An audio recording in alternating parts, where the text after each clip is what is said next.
Eh bien, est-ce que vous faites face à quelque chose dans votre vie en ce moment et vous vous dites « Je ne sais vraiment pas si je peux faire ça ou pas » Peut-être qu'il s'agit de pardonner, de vous acquitter de vos dettes, de perdre du poids ou de nettoyer votre maison. Je ne sais pas ce que ça pourrait être.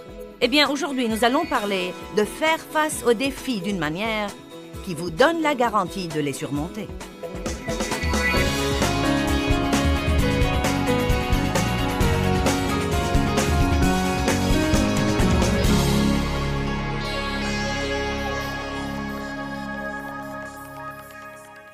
Vous savez, c'est incroyable ce que vous pouvez faire dans la vie si vous êtes assez déterminé. C'est incroyable ce que vous pouvez surmonter si vous êtes assez déterminé. Vraiment, ce ne sont pas nos circonstances qui nous empêchent de réussir. Ce ne sont pas nos circonstances qui nous empêchent même d'être heureux, car vraiment, si vous êtes assez déterminé, vous pouvez être heureux quelle que soit votre situation. Je réfléchis beaucoup à ça. Pourquoi, à votre avis, deux personnes qui viennent de deux milieux également douloureux, qui ont tous les deux eu des tragédies dans leur vie, pourquoi est-ce que l'un d'entre eux les surmonte et va de l'avant et fait de grandes choses pour Dieu, pendant que l'autre personne ne s'en remet jamais, jamais, jamais et passe le restant de sa vie à s'apitoyer sur son sort et à se plaindre et à pleurer. Pourquoi? Non, mais ce n'est pas de Dieu. Car Dieu applique les principes de l'égalité des chances. Les mêmes règles pour tout le monde. Tout le monde peut mener une vie fructueuse. Tout le monde peut triompher. Tout le monde peut être pardonné. Tout le monde peut surmonter. Nul ne doit laisser son passé affecter son avenir. Car Dieu est toujours le même. Et les promesses de Dieu, dit la Bible, sont pour celui qui veut. Nous avons une volonté. Et ce n'est pas seulement celui qui veut qui aura les promesses, mais celui qui fera ce que Dieu lui demande de faire pour que ces promesses se manifestent dans sa vie. Quelle est cette chose qui est dans notre fort intérieur, que certains parviennent à trouver et à s'en saisir? Eh bien, bien sûr, nous savons que Dieu qui opère en nous est celui qui apporte toute la victoire. Mais nous avons notre libre choix. J'ai lu dernièrement une déclaration que j'ai trouvée vraiment puissante. Je ne sais pas pourquoi elle m'a beaucoup frappée, mais cette déclaration était dans un livre que je lisais. Elle dit simplement « Le seul mérite que nous avons dans la vie est le mérite de nos choix. » Je n'ai pas le mérite d'avoir le don de prêcher, car c'est Dieu qui m'a donné le don de parler et de communiquer. Darlene n'a pas le mérite d'avoir une belle voix ou de comprendre la musique, car c'est Dieu qui les lui a donnés. Nous avons le mérite de choisir d'utiliser nos dons pour servir Dieu, mais nous n'avons pas le mérite d'avoir ces dons. Si vous avez un haut quotient intellectuel, vous n'avez aucun mérite, car c'est Dieu qui vous l'a donné. Mais ce sont les choix que nous prenons qui déterminent le genre de vie que nous allons mener. Cela entraîne une responsabilité que tout le monde assume. Personne ne devrait se plaindre. Tout le monde doit dire « Eh bien, je suppose qu'il y a vraiment une partie là qui dépend de moi. » La détermination. Je me souviens quand j'étais enfant et que mon père abusait de moi de façon régulière, sexuellement, mentalement, verbalement. Je me souviens que je me couchais dans mon lit la nuit et je pensais, un jour, je vais faire quelque chose de grand. Et je crois que Dieu a mis ça en moi. Et je crois que Dieu met ça en tout le monde aussi. Cet esprit de conquérir, ce désir intérieur de triompher. À quel point êtes-vous déterminé? Peut-être que vous n'êtes pas vraiment assez déterminé. Si vous voulez vraiment perdre du poids, si vous êtes assez déterminé, si vous voulez vraiment faire de l'exercice et vous entraîner, si vous êtes assez déterminé. Je suis trop occupée. Non, mais je sais, j'ai allégué toutes ces excuses pendant des années et des années et des années. Et maintenant, je m'exerce 3 fois par semaine avec une exactitude d'horloge depuis 1 an, parce que je veux. Vous savez quoi? Si vous voulez faire quelque chose, si vous voulez vraiment faire quelque chose, si vous voulez vraiment faire quelque chose, si vous voulez vraiment pardonner à quelqu'un, travaillez là-dessus avec Dieu.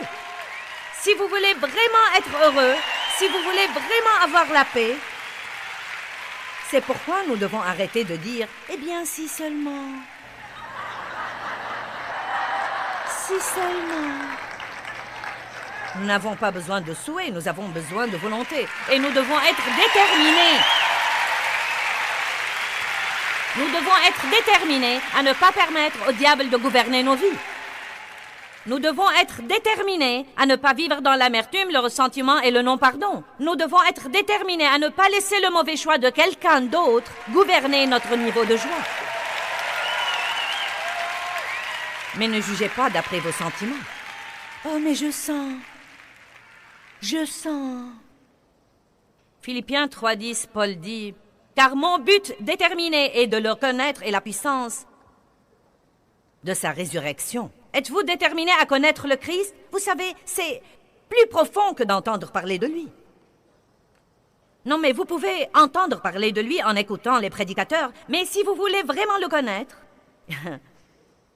il va donc falloir bien étudier et il va falloir communiquer tout le temps avec Dieu et il va falloir arrêter de fuir toutes les difficultés que vous rencontrez et il va falloir traverser des trucs. Ou peut-être vous n'aurez personne à votre heure de minuit, à part vous et Jésus, et c'est dans ces moments-là que vous faites sa connaissance. Paul dit, je suis déterminé à le connaître.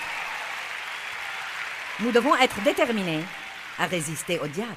Donc, une des choses que nous ne devons jamais dire, c'est « pas moyen ».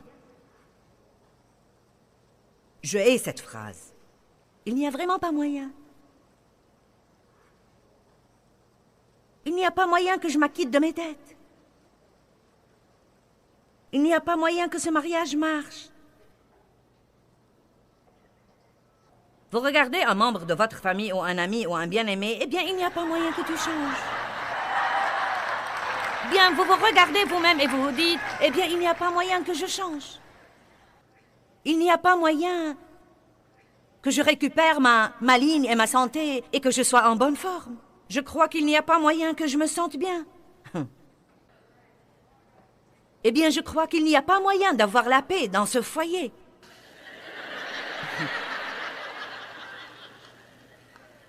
Il n'y a pas moyen. Ça ne changera pas. Je ne serai jamais heureuse. Eh bien, vous savez quoi? Ma Bible dit dans Jean 14:6, Jésus a dit, « Je suis le chemin. » Je suis le chemin. Je suis le chemin, dit Jésus. Non pas un chemin, mais le chemin. Donc, nous ne devrions jamais dire « pas moyen ». Ésaïe 43:19, la Bible dit « Je mettrai un chemin dans le désert et des rivières dans le lieu désolé ». Comme impossibilité, ça se pose un peu là. Pensez à une rivière qui apparaît tout à coup dans le désert ou à une autoroute qui apparaît dans le désert. Donc, il choisit un scénario impossible et il dit « Je peux faire ça. Je peux toujours créer un moyen. » Dieu ne nous demande pas de créer un moyen, mais il nous demande de ne pas abandonner. Il nous demande d'être déterminés et de mettre notre confiance en lui, comme quoi, quelle que soit la situation, quoi que disent les gens et quoi que fasse le diable, nous verrons la miséricorde et la bonté de Dieu dans nos vies. Vous devez être déterminés. Je crois que nous devons avoir une colère sainte parfois. Vous savez, il y a une mauvaise colère, mais il y a aussi une colère juste. Il y a une colère juste et bonne dans nos vies, où nous disons, « Diable, j'en ai vraiment assez et je ne vais plus fléchir ni me soumettre. Je vais avoir ce que Jésus est mort pour me donner. »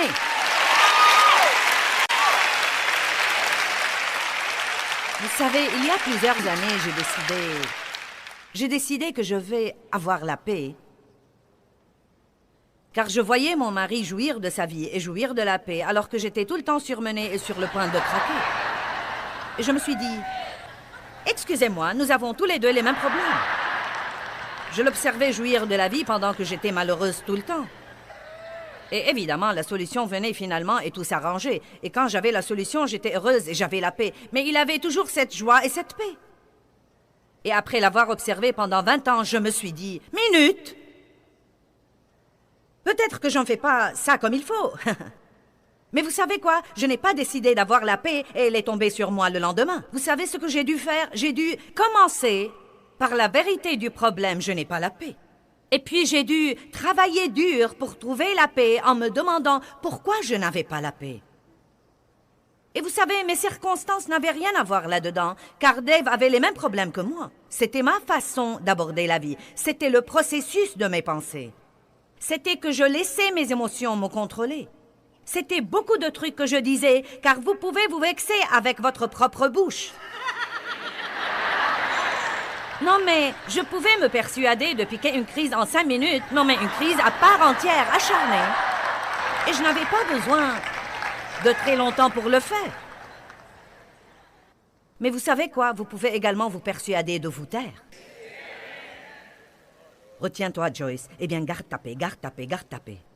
Ne tourne plus autour de cette même stupide montagne. Tu sais, le diable t'a tendu un piège pour te voler ta paix. Retiens-toi, retiens-toi, retiens-toi. Respire.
Ne dis rien avant de te calmer. Tais-toi, tais-toi, tais-toi, tais-toi.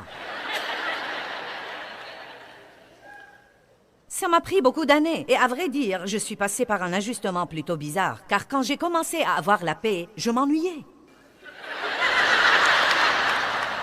Je vous dis la vérité, je m'ennuyais. Parce que j'avais vécu dans le tourment pour si longtemps. Et j'avais eu quelque chose pour m'inquiéter pour si longtemps. Et quelque chose pour me vexer pour si longtemps. Que quand j'ai eu finalement la paix, je me suis dit... Maintenant, que vais-je faire de ma personne? Non, mais je suis censée rester là et jouir de la vie, je ne sais pas. La même chose m'est arrivée quand j'ai décidé de jouir de ma vie. Non, mais il m'a fallu probablement 7 ans pour apprendre à vraiment jouir de tous les jours de ma vie. Mes circonstances n'ont pas changé. J'ai changé. Arrêtez d'attendre que vos circonstances changent et décidez vous-même de changer. Y a-t-il quelqu'un dans l'édifice qui prendra la décision ce soir? Je dois changer. Je dois changer ma façon de penser. Je dois changer ma façon de parler.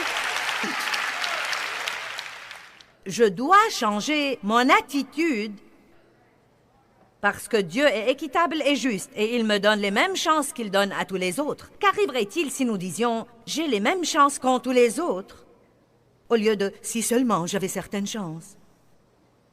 Si seulement je pouvais chanter comme Darlene. Vous ne le pouvez pas.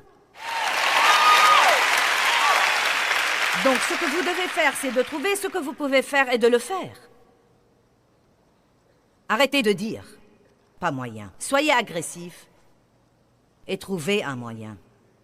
Luc chapitre 5 à partir du verset 18. « Et voici des hommes portant sur un lit un homme qui était paralysé. Et ils cherchaient à l'introduire et à le mettre devant Jésus. » Maintenant, ils avaient un plan. D'accord? Notre ami là est paralysé. Nous devons le prendre à Jésus. Nous avons appris que Jésus guérit les gens. Donc nous allons le mettre sur ce lit et nous allons le porter à la réunion. Et nous allons passer la porte et descendre l'allée et le mettre là, devant Jésus, et il guérira. Eh bien, le problème, c'est que quand ils sont arrivés là, la foule était bien plus grande que prévu. Il y avait un nombre énorme de gens qui n'ont pas pu entrer. Il dit, mais ne trouvant pas par quel moyen... Voici le mot de nouveau. Verset 19. Mais ne trouvant pas par quel moyen il pourrait l'introduire à cause de la foule, Ils montèrent sur le toit et le descendirent par les tuiles avec son lit au milieu devant Jésus. Maintenant, vous savez quoi? Ça a demandé de la détermination. Non, mais combien de gens aujourd'hui monteraient sur le toit, ouvriraient le toit, mettraient les cordes sur le lit, se mettraient en place sur le toit, descendraient... Non, mais qu'allait faire Jésus? C'était comme... Désolé, vous n'avez pas le choix maintenant. Ils l'ont descendu devant les gens. Eh bien, vous savez, Jésus n'en a pas été offensé. Il aime ce genre de foi. Il aime ce genre d'esprit agressif qui dit « Je ne vais pas abandonner, je ne vais pas renoncer jusqu'à ce que j'ai la victoire dans ma vie. »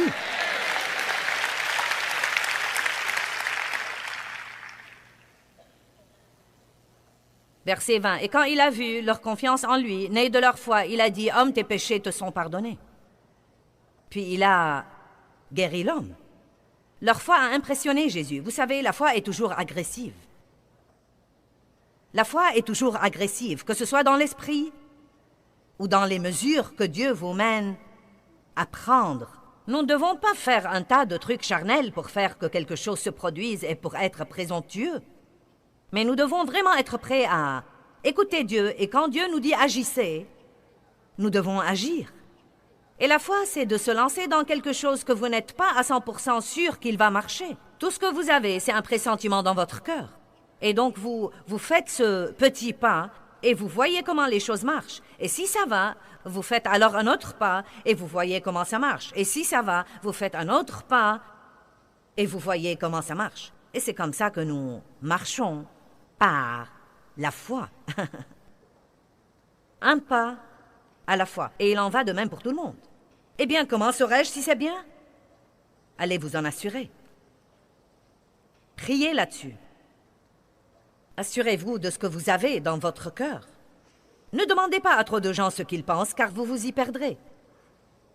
À quoi bon demander ce que vous devriez faire à quelqu'un qui ne sait même pas ce qu'il devrait faire lui-même? Vous devez écouter Dieu, amen? Je ne dis pas qu'il y a du mal à avoir une confirmation, mais vous savez, nous nous y perdons parfois en voulant que tout le monde apprécie ce que nous sentons que Dieu nous dit de faire. Si vous comptez trop sur les autres, le diable se servira d'eux pour vous empêcher de faire ce que Dieu vous mène à faire. Donc la foi est toujours agressive. Même s'attendre à Dieu est agressif. Que fais-tu? Je m'attends à Dieu. Que fais-tu, frère? Je m'attends à Dieu. Que penses-tu que Dieu vous appelle à faire? Eh bien, j'attends pour le savoir. À quelle église vas-tu? J'attends que Dieu lui-même me mène. Ésaïe 40, 31. Ceux qui s'attendent à l'Éternel renouvelleront leur force. Ils s'élèveront avec des ailes comme des aigles. Écoutez ce que dit la Bible amplifiée. Mais ceux qui s'attendent au Seigneur, que veut dire s'attendre au Seigneur? Attendre, chercher et espérer en lui. Donc nous devons vivre toujours dans l'attente. C'est ce que veut dire s'attendre à Dieu. Ce n'est pas passif. Que sera, sera. Eh bien, attendons, voyons ce qui arrivera. Je m'attends à Dieu. Non, la foi a une vision. Elle a un rêve. Elle voit quelque chose dans l'esprit. Elle met la parole de Dieu là-dessus. Elle ne se lance pas dans un tas de mesures charnelles, mais elle voit, désire, patiente, attend que Dieu agisse dans sa vie. La vraie foi se lève tous les jours et se dit quelque chose de bien va m'arriver aujourd'hui. Mon exaucement va venir aujourd'hui. Je vais avoir de bonnes nouvelles aujourd'hui. Je vais entendre Dieu aujourd'hui. Je vais grandir en Dieu aujourd'hui. Eh bien, si je le dis et ça n'arrive pas, levez-vous et dites-le de nouveau le lendemain. Levez-vous et dites-le de nouveau le lendemain. Et levez-vous et dites-le de nouveau le lendemain. Parce que vous êtes vraiment bien déterminés. Que Dieu est Dieu et que s'il dit que vous pouvez, vous pouvez. Amen. Surmonter cette façon de penser, eh bien, c'est vraiment trop dur. Non, mais j'ai vraiment horreur de ce genre d'attitude. C'est vraiment trop dur. C'est vraiment trop dur. Eh bien, nous ne sommes pas remplis du Saint-Esprit pour faire un tas de trucs faciles. Nous avons la puissance de l'univers qui demeure à l'intérieur de nos esprits. Vous êtes la maison de Dieu et Dieu vit en vous comme croyant. Et il ne vit pas en vous pour que vous ayez tout facilement.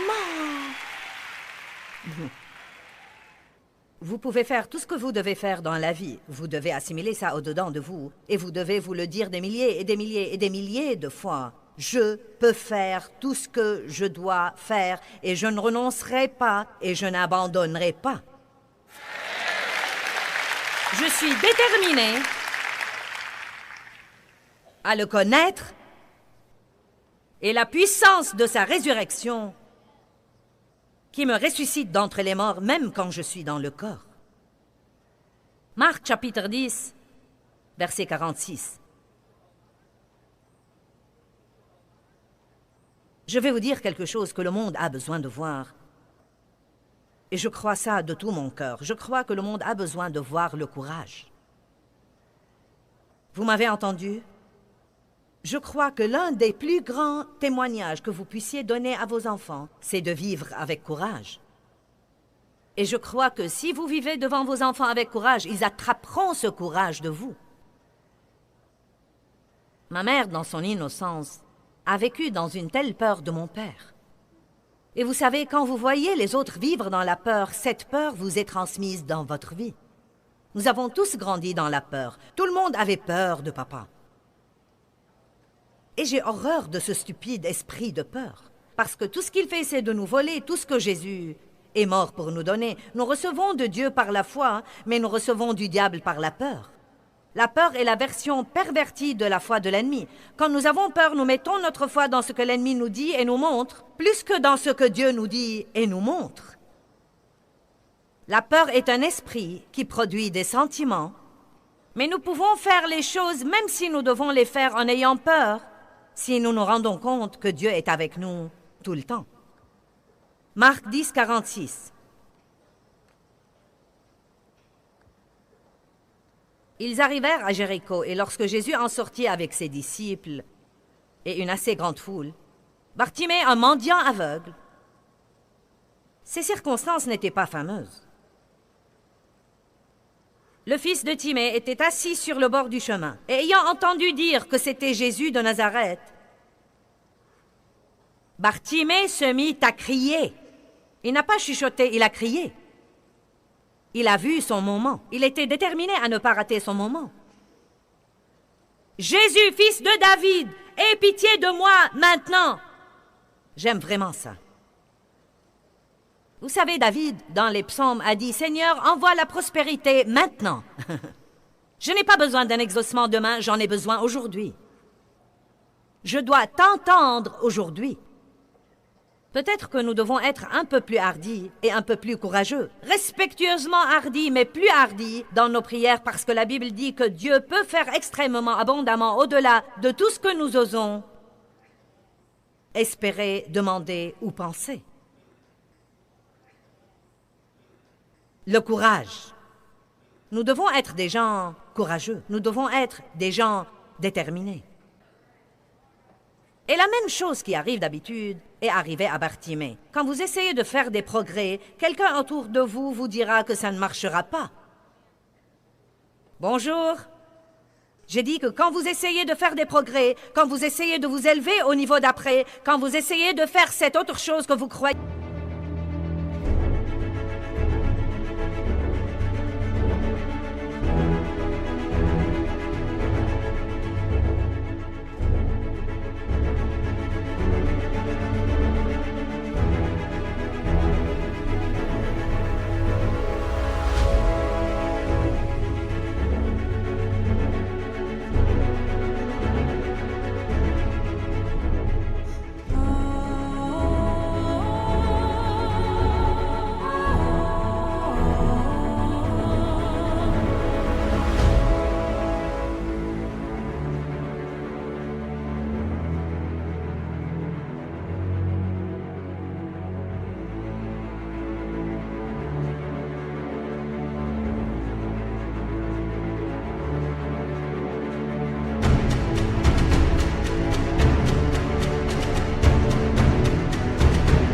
que Dieu a pour vous, quelqu'un vous dira, d'une manière ou d'une autre, il vous fera passer le message, ça ne marchera pas.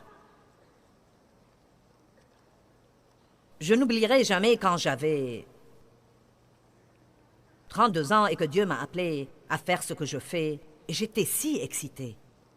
Non, mais j'étais une jeune croyante qui a été remplie du Saint-Esprit. J'étais remplie de passion et d'ardeur et d'enthousiasme, et je brûlais d'envie de prêcher la parole que je pouvais à peine patienter.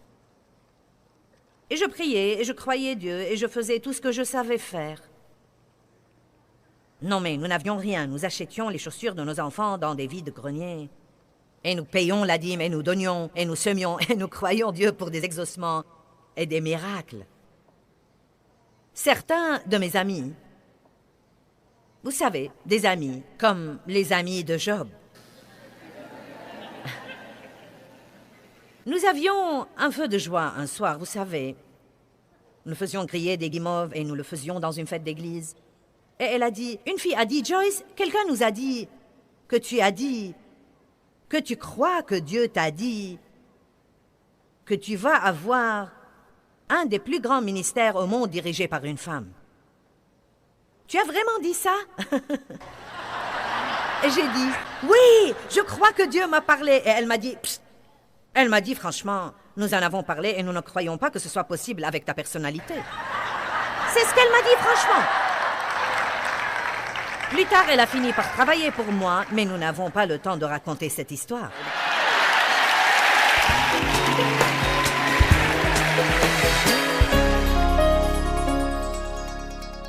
Eh bien, je crois que l'un des plus grands défis de la vie, c'est d'apprendre à mener une vie désintéressée et non pas une vie égocentrique tout le temps.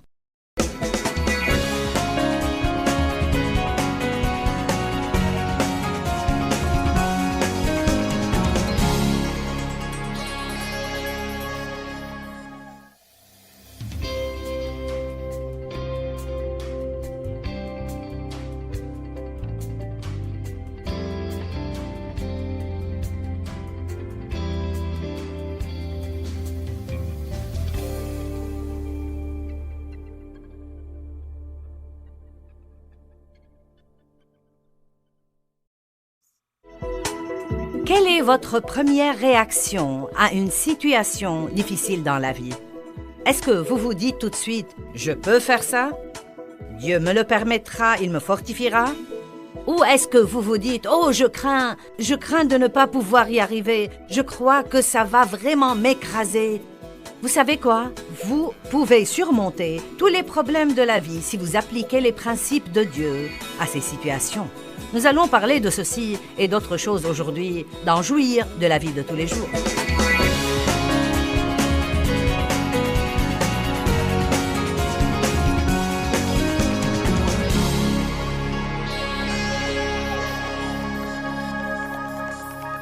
D'accord? Notre ami là est paralysé. Nous devons le prendre à Jésus. Nous avons appris que Jésus guérit les gens. Donc nous allons le mettre sur ce lit et nous allons le porter à la réunion. Et nous allons passer la porte et descendre l'allée et le mettre là, devant Jésus, et il guérira. Eh bien, le problème, c'est que quand ils sont arrivés là, la foule était bien plus grande que prévu. Il y avait un nombre énorme de gens qui n'ont pas pu entrer. Il dit, mais ne trouvant pas par quel moyen... Voici le mot de nouveau. Verset 19. Mais ne trouvant pas par quel moyen ils pourraient l'introduire à cause de la foule, ils montèrent sur le toit et le descendirent par les tuiles avec son lit au milieu devant Jésus. Maintenant, vous savez quoi? Ça a demandé de la détermination. Non, mais combien de gens aujourd'hui monteraient sur le toit, ouvriraient le toit, mettraient les cordes sur le lit, se mettraient en place sur le toit, descendraient... Non, mais qu'allait faire Jésus? C'était comme... Désolé, vous n'avez pas le choix maintenant. Ils l'ont descendu devant les gens. Eh bien, vous savez, Jésus n'en a pas été offensé. Il aime ce genre de foi. Il aime ce genre d'esprit agressif qui dit « Je ne vais pas abandonner, je ne vais pas renoncer jusqu'à ce que j'ai la victoire dans ma vie. »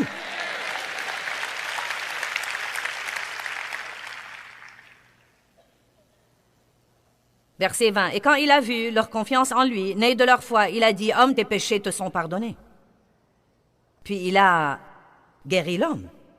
Leur foi a impressionné Jésus. Vous savez, la foi est toujours agressive. La foi est toujours agressive, que ce soit dans l'esprit ou dans les mesures que Dieu vous mène à prendre Nous ne devons pas faire un tas de trucs charnels pour faire que quelque chose se produise et pour être présomptueux. Mais nous devons vraiment être prêts à écouter Dieu, et quand Dieu nous dit « agissez », nous devons agir. Et la foi, c'est de se lancer dans quelque chose que vous n'êtes pas à 100% sûr qu'il va marcher. Tout ce que vous avez, c'est un pressentiment dans votre cœur. Et donc, vous faites ce petit pas, et vous voyez comment les choses marchent. Et si ça va, vous faites alors un autre pas, et vous voyez comment ça marche. Et si ça va, vous faites un autre pas, et si ça va, vous faites un autre pas, et vous voyez comment ça marche. Et c'est comme ça que nous marchons par la foi. Un pas à la fois. Et il en va de même pour tout le monde. Eh bien, comment saurais-je si c'est bien? Allez vous en assurer. Priez là-dessus. Assurez-vous de ce que vous avez dans votre cœur. Ne demandez pas à trop de gens ce qu'ils pensent, car vous vous y perdrez. À quoi bon demander ce que vous devriez faire à quelqu'un qui ne sait même pas ce qu'il devrait faire lui-même? Vous devez écouter Dieu, amen? Je ne dis pas qu'il y a du mal à avoir une confirmation, mais vous savez, nous nous y perdons parfois en voulant que tout le monde apprécie ce que nous sentons que Dieu nous dit de faire.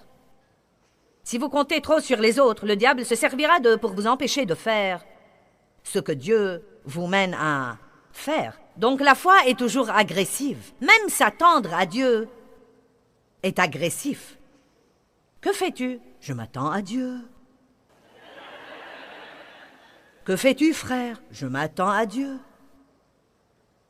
Que penses-tu que Dieu vous appelle à faire? Eh bien, j'attends pour le savoir. À quelle église vas-tu? J'attends que Dieu lui-même me mène. Ésaïe 40, 31. Ceux qui s'attendent à l'Éternel renouvelleront leurs forces. Ils s'élèveront avec des ailes comme des aigles. Écoutez ce que dit la Bible amplifiée. Mais ceux qui s'attendent au Seigneur, que veut dire s'attendre au Seigneur? Attendre, chercher et espérer en lui. Donc nous devons vivre toujours dans l'attente. C'est ce que veut dire s'attendre à Dieu. Ce n'est pas passif. Que sera, sera. Eh bien, attendons, voyons ce qui arrivera. Je m'attends à Dieu. Non, la foi a une vision, elle a un rêve, elle voit quelque chose dans l'esprit, elle met la parole de Dieu là-dessus. Elle ne se lance pas dans un tas de mesures charnelles, mais elle voit, désire, patiente, attend que Dieu agisse dans sa vie. La vraie foi se lève tous les jours et se dit quelque chose de bien va m'arriver aujourd'hui. Mon exaucement va venir aujourd'hui. Je vais avoir de bonnes nouvelles aujourd'hui. Je vais entendre Dieu aujourd'hui. Je vais grandir en Dieu aujourd'hui. Eh bien, si je le dis et ça n'arrive pas, levez-vous et dites-le de nouveau le lendemain. Levez-vous et dites-le de nouveau le lendemain. Et levez-vous et dites-le de nouveau le lendemain. Parce que vous êtes vraiment bien déterminés. Que Dieu est Dieu et que s'il dit que vous pouvez, vous pouvez. Amen. Surmonter cette façon de penser, eh bien, c'est vraiment trop dur. Non, mais j'ai vraiment horreur de ce genre d'attitude. C'est vraiment trop dur. C'est vraiment trop dur. Eh bien, nous ne sommes pas remplis du Saint-Esprit pour faire un tas de trucs faciles. Nous avons la puissance de l'univers qui demeure à l'intérieur de nos esprits. Vous êtes la maison de Dieu et Dieu vit en vous comme croyant. Et il ne vit pas en vous pour que vous ayez tout facilement. Vous pouvez faire tout ce que vous devez faire dans la vie. Vous devez assimiler ça au-dedans de vous. Et vous devez vous le dire des milliers et des milliers et des milliers de fois. Je peux faire tout ce que je dois faire et je ne renoncerai pas et je n'abandonnerai pas. Je suis déterminée à le connaître et la puissance de sa résurrection qui me ressuscite d'entre les morts, même quand je suis dans le corps. Marc chapitre 10, verset 46. Je vais vous dire quelque chose que le monde a besoin de voir. Et je crois ça de tout mon cœur. Je crois que le monde a besoin de voir le courage. Vous m'avez entendu? Je crois que l'un des plus grands témoignages que vous puissiez donner à vos enfants, c'est de vivre avec courage. Et je crois que si vous vivez devant vos enfants avec courage, ils attraperont ce courage de vous. Ma mère, dans son innocence, a vécu dans une telle peur de mon père. Et vous savez, quand vous voyez les autres vivre dans la peur, cette peur vous est transmise dans votre vie. Nous avons tous grandi dans la peur. Tout le monde avait peur de papa. Et j'ai horreur de ce stupide esprit de peur. Parce que tout ce qu'il fait, c'est de nous voler tout ce que Jésus est mort pour nous donner. Nous recevons de Dieu par la foi, mais nous recevons du diable par la peur. La peur est la version pervertie de la foi de l'ennemi. Quand nous avons peur, nous mettons notre foi dans ce que l'ennemi nous dit et nous montre, plus que dans ce que Dieu nous dit et nous montre. La peur est un esprit qui produit des sentiments, mais nous pouvons faire les choses même si nous devons les faire en ayant peur, si nous nous rendons compte que Dieu est avec nous tout le temps. Marc 10, 46. Ils arrivèrent à Jéricho, et lorsque Jésus en sortit avec ses disciples et une assez grande foule, Bartimée, un mendiant aveugle, ces circonstances n'étaient pas fameuses. Le fils de Timée était assis sur le bord du chemin, et ayant entendu dire que c'était Jésus de Nazareth,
Bartimée se mit à crier.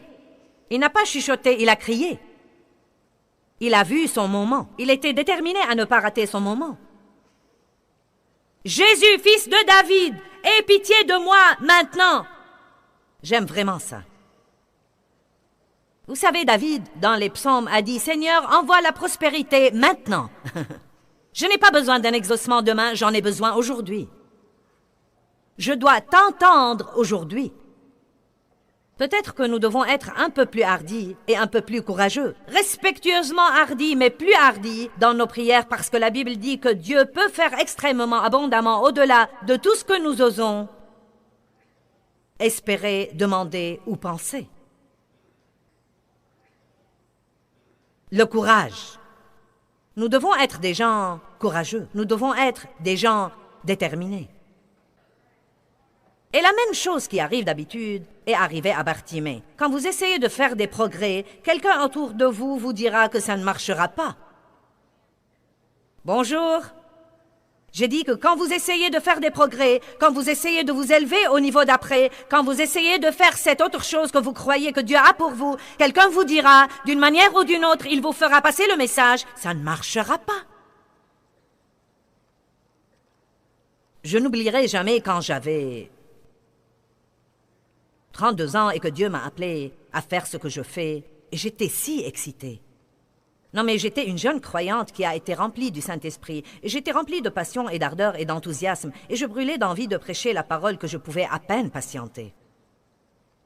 Et je priais, et je croyais Dieu, et je faisais tout ce que je savais faire. Non, mais nous n'avions rien, nous achetions les chaussures de nos enfants dans des vides-greniers. Et nous payions la dîme, et nous donnions, et nous semions, et nous croyions Dieu pour des exaucements et des miracles. Certains de mes amis, vous savez, des amis, comme les amis de Job, nous avions un feu de joie un soir, vous savez. Nous faisions griller des guimauves, et nous le faisions dans une fête d'église. Et elle a dit, une fille a dit, Joyce, quelqu'un nous a dit que tu as dit, que tu crois que Dieu t'a dit que tu vas avoir un des plus grands ministères au monde dirigé par une femme. Tu as vraiment dit ça? Et j'ai dit, oui, je crois que Dieu m'a parlé. Et elle m'a dit, psst. Elle m'a dit, franchement, nous en avons parlé et nous ne croyons pas que ce soit possible avec ta personnalité. C'est ce qu'elle m'a dit, franchement. Plus tard, elle a fini par travailler pour moi, mais nous n'avons pas le temps de raconter cette histoire.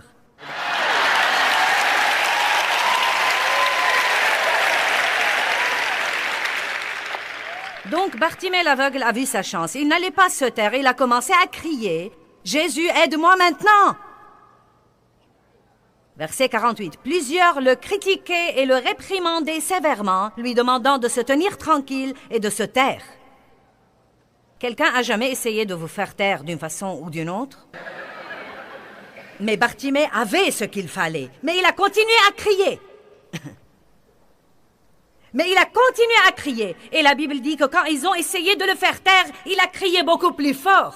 Quand le diable essaye de vous faire taire, vous devez crier plus fort. Quand le diable vous dit que vous n'allez pas y arriver, vous devez persévérer et faire plus d'efforts.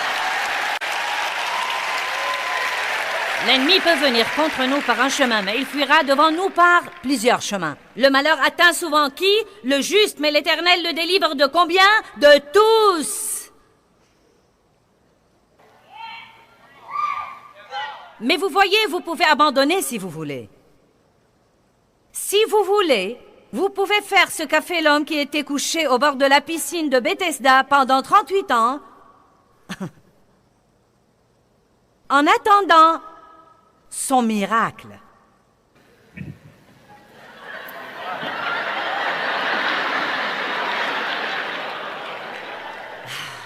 Jésus lui a dit, « Depuis quand es-tu dans cette condition ?» Il essayait de lui faire un traitement par électrochoc. Comme, « Excuse-moi, depuis combien de temps es-tu couché là ?» L'homme en était plutôt fier. 38 ans.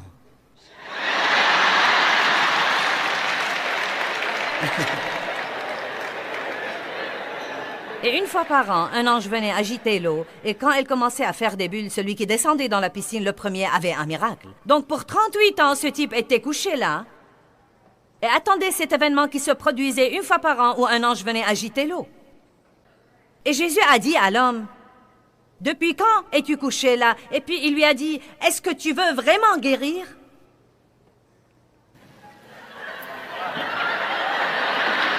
Et l'homme a dit, maintenant, écoutez ça, il a dit, « Eh bien, monsieur,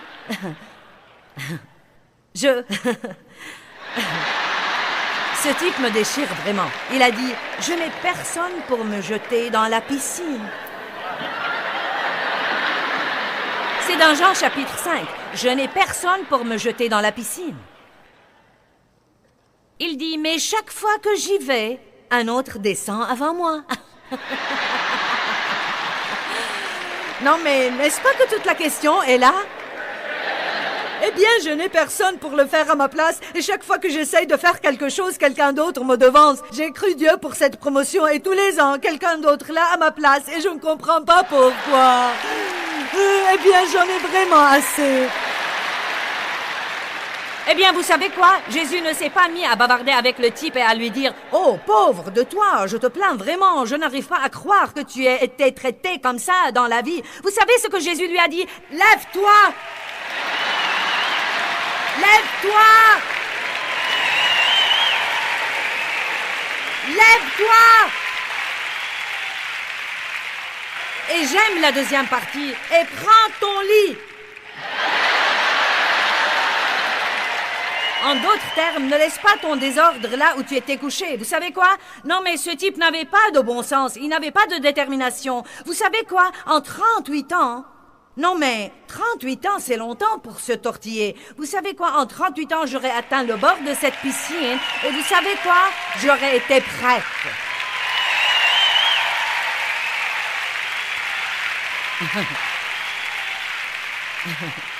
Ne me dites pas que vous ne pouvez rien faire. Vous pouvez faire tout ce que vous voulez faire dans la vie.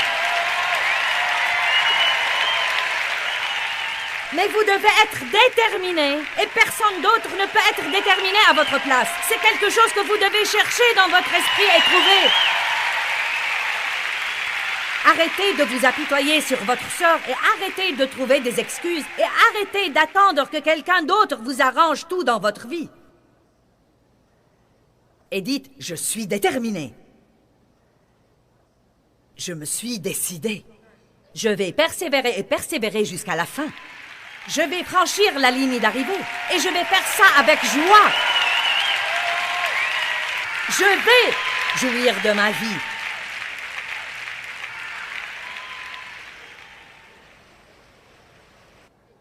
Le diable ne peut pas supporter que vous soyez heureux.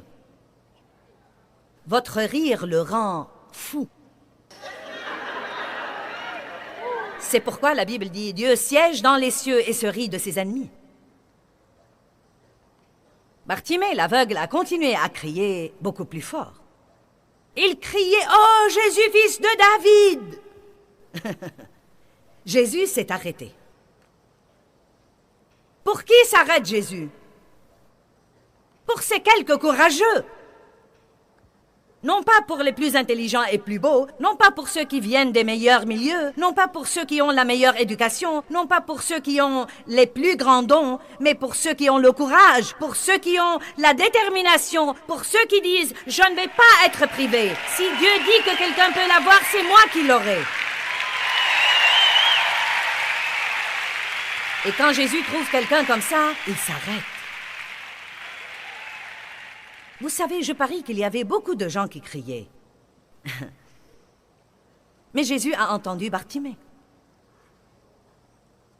Il l'a guéri, car l'homme ne voulait pas être privé. Luc 19. C'est en fait un de mes types préférés dans la Bible. J'aime ce type. Zachée. Verset 1. Ça va tout le monde?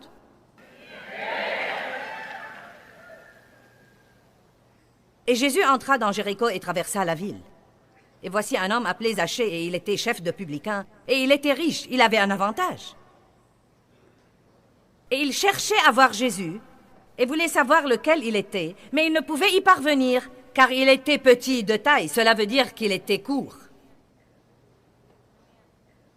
Donc il avait de l'argent, mais il était aussi un peu petit. Il avait donc un petit problème. Il ne pouvait pas voir Jésus. Maintenant, pensez-y. Jésus est sur le point de passer, et je veux le voir. Comment vais-je le voir? Oh, je ne peux pas le voir à cause de la foule. Oh, si seulement je n'étais pas court. Oui, cette petite taille, elle m'a posé des problèmes toute ma vie. Non, mais seules les grandes de taille sont bénies. Allez maintenant. Il y a toujours quelque chose. Nous sommes trop grands, trop petits, trop larges, trop ceci, trop cela. Pour moi, ma voix était trop profonde. Je n'aimais pas ma voix. Il y a toujours quelque chose. Il regardait autour de lui. Il était déterminé à voir Jésus. Donc il courut en avant et monta sur un arbre. Peut-être qu'il n'avait pas envie de monter sur l'arbre. Je ne sais pas comment était cet arbre et à quel point c'était difficile de grimper, mais je peux dire immédiatement que monter sur un arbre serait un défi pour moi. Nous regardons la chose comme « Oh oui, il est monté sur un arbre ».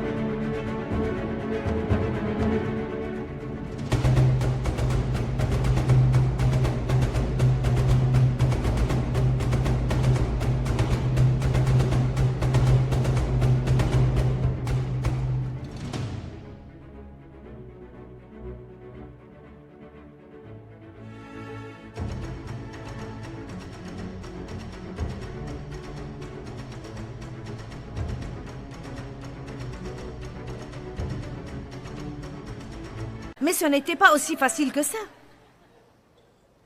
Il n'avait probablement pas d'échelle, mais il était déterminé. Quelles que soient les choses qui vous manquent, si vous êtes déterminé, cela vous rend l'égal de n'importe qui. Peut-être que quelqu'un a plus d'avantages que vous, mais si vous avez plus de détermination que lui, cela vous met sur un pied d'égalité. Donc il courut en avant et monta sur un sycomore pour voir Jésus, parce qu'il devait passer par là. Le voilà de nouveau, j'aime ça. Et quand Jésus fut arrivé à cet endroit, il leva les yeux. Qu'est-ce qui a attiré son esprit pour qu'il lève les yeux à un arbre d'où vient une voix? Non mais, qui est-ce qui descend la rue et... Il y avait probablement une foule qui l'entourait et le pressait et essayait de lui parler. Probablement beaucoup de bruit, beaucoup de brouhaha, mais il s'arrête toujours pour trouver ces personnes qui refusent de renoncer et d'abandonner. Laissez-moi vous dire quelque chose. Peut-être que vous pensez qu'il vous a oublié, mais il connaît votre nom, il connaît votre adresse, et il a l'œil sur vous, et il a déjà prévu votre exaucement.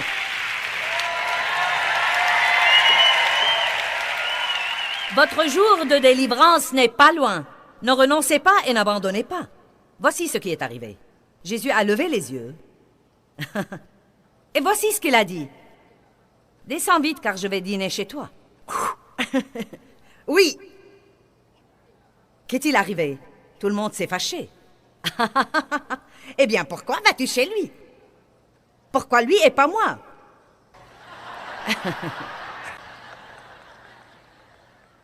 Il ira toujours dîner avec ceux qui restent sur le chemin étroit. Il ira toujours dîner avec ceux qui sont prêts à monter sur un arbre et qui continuent à crier plus fort. Avec ceux qui disent « Je ne vais pas m'apitoyer sur mon sort à cause de la façon dont j'ai été élevé, et m'apitoyer sur mon sort parce que j'avais une difficulté d'apprentissage. Je ne vais pas m'apitoyer sur mon sort parce que je suis trop grand, trop petit, trop ceci, trop cela, pas assez de ceci ou de cela. Je refuse de vivre ma vie en me vautrant au bord de la route pendant 38 ans en attendant qu'un miracle se produise. Je vais prendre toutes les promesses de Dieu et je vais avoir l'exaucement que Dieu dit que je peux avoir. » Vous aimez ça, car vous vous exaltez quand vous écoutez ce genre de truc. Mais franchement, vous ne pouvez pas vivre dans une réunion.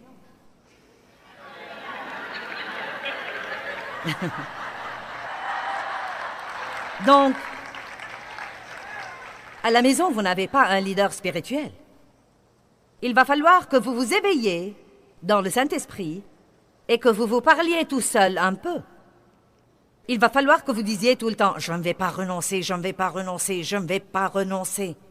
Quand j'ai décidé d'apprendre à jouir de ma vie, car vous savez quoi, le diable m'avait vraiment volé ma joie et m'avait empêché d'avoir la moindre joie. Je n'ai pas eu l'occasion d'avoir une enfance, donc je n'avais pas une enfant en moi et je ne savais rien sur l'enfance. Et quand je me suis rendu compte que l'ennemi m'avait littéralement volé mon enfance et à quel point c'est important d'avoir un enfant sain en soi, je me suis dit « Eh bien, je vais être une enfant de 60 ans. Je vais récupérer ce que le diable m'a volé. » Et je me rappelle, vous savez, que je préférais toujours le travail à l'amusement parce que je me sentais plus à l'aise quand je travaillais que quand je me reposais ou m'amusais.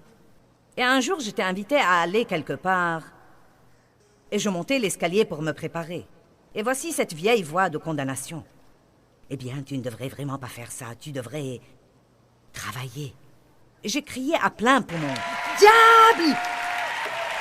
Je vais jouir de ma vie! » J'étais toute seule à la maison et je criais contre le diable. Maintenant, oui, quelqu'un aurait pensé que je devais être enfermée. Mais vous savez quoi? J'y suis parvenue et je suis toujours là et je jouis de ma vie.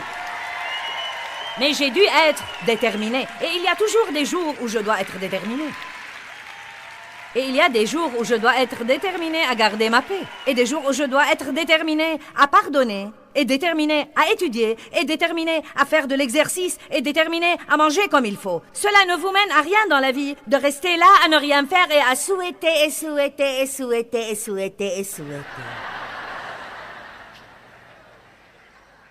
Vous devez dire « Je suis déterminée ». Vous dites « Eh bien, et si je n'ai pas cette détermination ?» Vous feriez mieux de la demander à Dieu. Et dire, je sais que j'ai de la détermination en moi, mais la mienne est dans le commun. Dieu, tu devrais la réveiller.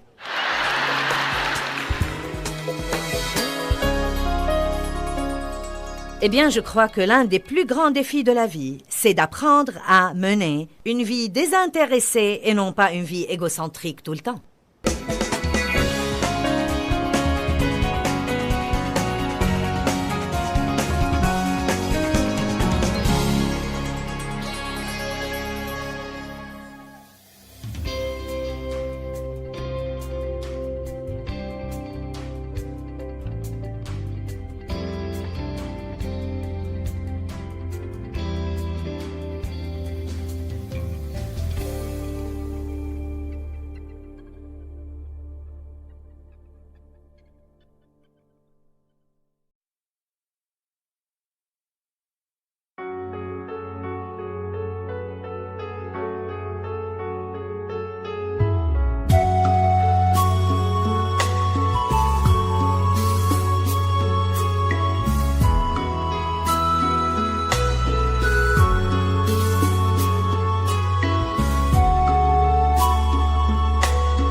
khắp phương trời vẫn nhớ tới quê hương.